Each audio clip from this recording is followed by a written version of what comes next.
विश्वानि देव सवितर्तुरितानि परासुव यद्भद्रं तन्नयासुव।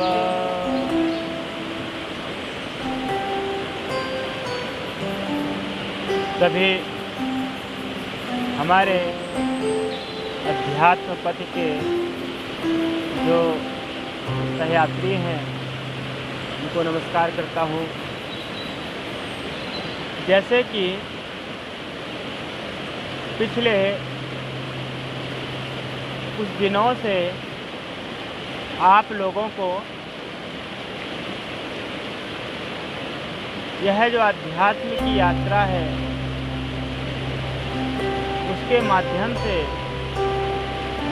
हिमालय के भ्रमण के दौरान हमने कुछ वहाँ के दृश्य और वहाँ की बातें आप लोगों से शेयर किया, जिसमें कि अभी कुछ दिनों से मैं आप लोगों को मुलाकात नहीं कर पा रहा था। इस समय हम माँ गंगा पतित पावनी जो गंगा है उसके शरण में हम बैठ कर के आपसे चर्चा कर रहे हैं। योग और अध्यात्म वास्तव में यह दोनों का योग है, अतुलनीय इसकी संज्ञा है।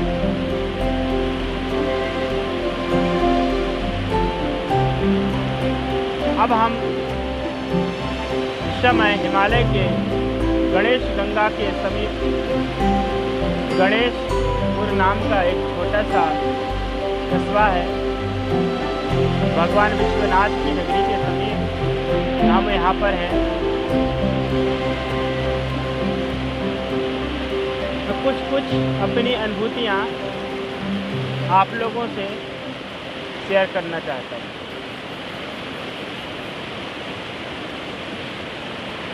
जैसे कि एक शब्द स्वामी शोभानंद जी महाराज बोलते थे कि अध्यात्म में विश्राम है, मलताप त्रय बोध हो चुके हैं और ओम के हम हो चुके हैं। ये अभी तक हम सुनते थे महापुरुषों की वाणी से, लेकिन अब मैं अपने आप में एहसास करता हूँ कि ये बात अनुभव से छूटी नहीं है। जिन महापुरुषों ने इसका अनुभव किया, इसको जाना, इसको पहचाना कि आखिर है क्या, ये स्वयं के अंतर हृदय की यात्रा है, जिसको पाने के बाद मनुष्य आपिपास और शांति का एहसास करता है। मैं लगभग मेरी यह जो यात्रा है, जहाँ तक मेरे को ध्यान है, जिस परिवार में जन्म लिया, उस परिवार के बाद अभी तक जहाँ तक मैं बैठा हूँ, लगभग 9 से 10 वर्ष की है जो यात्रा। जब मैं विद्यालय की पढ़ाई पढ़ रहा था, मेरे अंदर पढ़ता तो था, लेकिन अंदर से एक खालीपन सा महसूस होता था।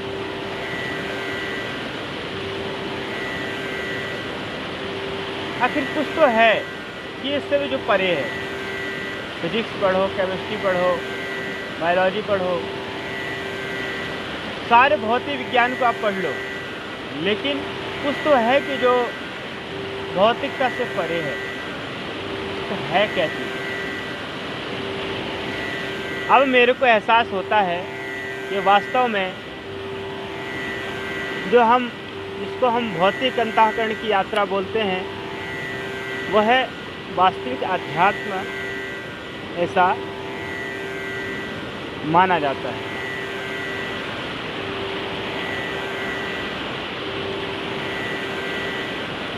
अध्यात्म जो है हमारे, जैसे पहले भी मैंने कहा, अंतःकरण की यात्रा है।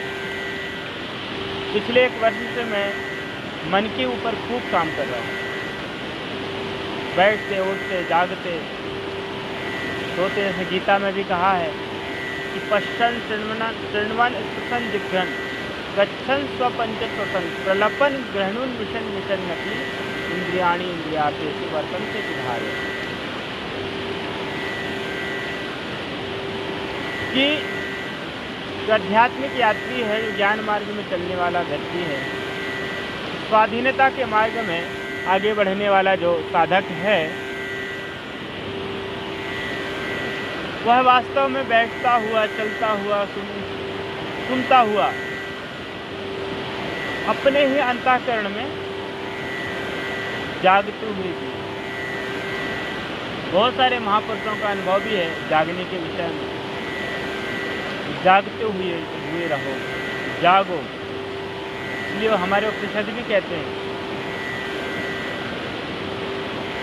कि उत्तिष्ठत जागृत, जागने की बात कर रहे हैं। कि जागना है क्या चीज? आप देखते हैं सामान्यतः लोगों का मन जो बैठता है कहीं कहीं कहीं कहीं कहीं कहीं ऐसा भ्रमण करता रहता है, भूतकाल या भविष्यकाल की कल्पना होती। लेकिन भूत और भविष्य से परे जो सत्ता है वर्तमान की, जहाँ मन वहाँ ठहर गया वर्तमान में, कहते हैं कि अध्यात्म में विश्राम है, वही अध्यात्म। अब इसको ठहराना कैसे है, इसको रोकना कैसे? इसको रोकना नहीं है। मैं जब 1 वर्ष पहले की बात है, जब मैं गंगोत्री में था पिछले वर्ष, तो मैं खूब डिप्रेशन में आ जाता था, खूब टेंशन, मतलब कि मन रुकता क्यों नहीं है, कभी यहाँ कभी वहाँ, कभी वहाँ कभी वहाँ, तो एकदम बेचैन होता रहता है घूमने के लिए। अगर उसको पकड़ो एक क्षण में, मतलब कि यहाँ से मतलब वायुर दुष्कर्म, जैसे भगवान श्री कृष्ण की देवी गीता में अर्जुन प्रश्न करता है कि चंचलम ही मना कृष्ण प्रमादेन बलवत्तरम तस्याहम निग्रहम मन्ये वायु दुष्कर। वायु की तरफ से दुष्कर है। वास्तव में मैं बड़ा टेंशन में आ गया था, लेकिन एक संत से मैंने पूछा कि मन को कैसे हम काबू करें, तो बोलते हैं तो मन को काबू करने में लगे हो, इसलिए तुम कर नहीं पा रहे। तो मैंने कहा कैसे करें? तो बोले कि उसको तुम ध्यान मत दो, आपका जो स्वकर्म है उसको तुम लगे रहो। तो उसी प्रकार मैं भी धीरे धीरे धीरे धीरे धीरे धीरे अपना जो स्वकर्म है, अपना जो स्वधर्म है, उसमें निरंतर लगा रहा और केवल साक्षी बन करके देखता रहा। मैं एक मेरे मन में उसी मन के ऊपर काम करते करते एक विचार आया कि जैसे जानवर होते हैं, कुत्ते, बिल्ली, अधिकतर कुत्ते का उदाहरण, क्योंकि मनुष्य कुत्ते हमेशा मनुष्यों के बीच में अधिक रह पाते हैं। वो आता है, पूंछ हिलाता है, किसी ने उसके सर में हाथ फेरा तो रोटी दिया, तो वैसे उसके आगे पीछे होता रहा, बार बार जहाँ भी देखेगा वैसे उसके पीछे लग जाएगा। वैसे ही एक जो मन है वैसे ही चंचल है, जैसे जानवरों में कुकर है। कुकर मतलब कुत्ता, कि अगर आप उसको उसकी खुराक दोगे, उसकी इंद्रियों की खुराक से, मन ने कहा सुंदर दृश्य देखना, सुंदर दृश्य देखने लगे, तो इसका मतलब ना देखे आंखों पट्टी बांध ले क्या? नहीं। जीवा ने मांगा, मन ने कहा जीवा से सुंदर स्वाद चखना है। क्या कोई व्यक्ति कुछ खाए ना? नहीं। लेकिन जो मन कह रहा है केवल उसको सुन लो, उस पर उसकी प्रतिक्रिया मत दो। बार बार बहुत सारे ऐसे विषय को लेकर के आएगा जिससे कि आप बिल्कुल परेशान हो जाएंगे। इसलिए मन की क्रियाओं पे विशेष रूप से ध्यान देते हुए उठते बैठते जागते सोते कि आपका मन जा कहाँ रहा है, उसको रोके बिना जैसा आप उसके साक्षी भाव से देखते रहो। उसकी प्रतिक्रिया उसको कोई प्रतिक्रिया मत दो। धीरे धीरे धीरे धीरे आपका चित्त शांत होने लगेगा, और जहाँ शांत होगा तो आप वहीं में जैसे मैंने कहा कि अध्यात्म में विश्राम है और मल ताप त्रय को धोते हैं। विकार कहाँ से उत्पन्न होते हैं? मन स्वयं विकारों के पास जाकर के विकार वहाँ से उत्पन्न होते हैं।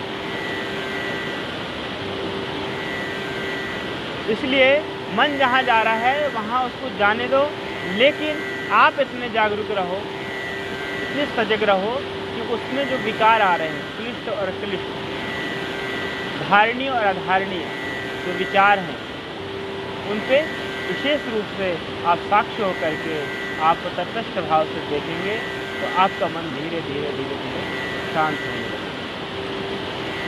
और ऐसे ही निरंतर आपके विचार हैं शांत होते होते आपको एक परम आनंद, परम शांति की अनुभूति है। जैसे कि मैं परसों कुछ दिन पहले की घटना है, जो भगवान विश्वनाथ की नगरी, क्योंकि निरंतर मैं अभ्यास करता हूँ। भगवान विश्वनाथ की नगरी में गया, उत्तरकाशी के जो मंदिर में, एक प्रांगण में, मंदिर के एक स्थान में मैं बैठा। वास्तव में कुछ घंटे हुए कि कुछ देर हुए मेरे को होती नहीं, बिल्कुल मन शांत हो गया, कोई विचार नहीं, कोई विकार नहीं।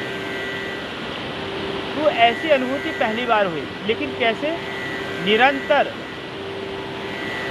निरंतरता के साथ लगे। इसलिए भगवान कहते हैं सतत युक्ता आराम, आप सतत लगे रहिए। जो यह अध्यात्म के यात्री हैं, अध्यात्म की यात्रा को करने वाले हैं, वास्तव में अगर अपने जीवन को सुखमय आनंदमय बनाना चाहते हैं, वैसे ही आप लगे रहें, वैसे ही आप सजग रहें। जैसे कि माँ गंगा अविरल रूप से प्रवाहित होती हुई प्रत्येक जीव का कल्याण करती हुई निरंतर अनंत सागर में जाके मिल रही है, वैसे ही हमारी और आपकी जो यात्रा है, हम ऐसे ही लगे रहेंगे तो हमारी यात्रा भी उस प्रभु रूपी, परमात्मा रूपी अनंत सागर में मिलेगी। इसी भाव के साथ मैं आगे भी जैसे जैसे मेरे को अनुभूतियाँ होती रहेंगी मैं आप लोगों तक शेयर करूँगा। इसी भाव के साथ सभी मित्रों को नमस्कार।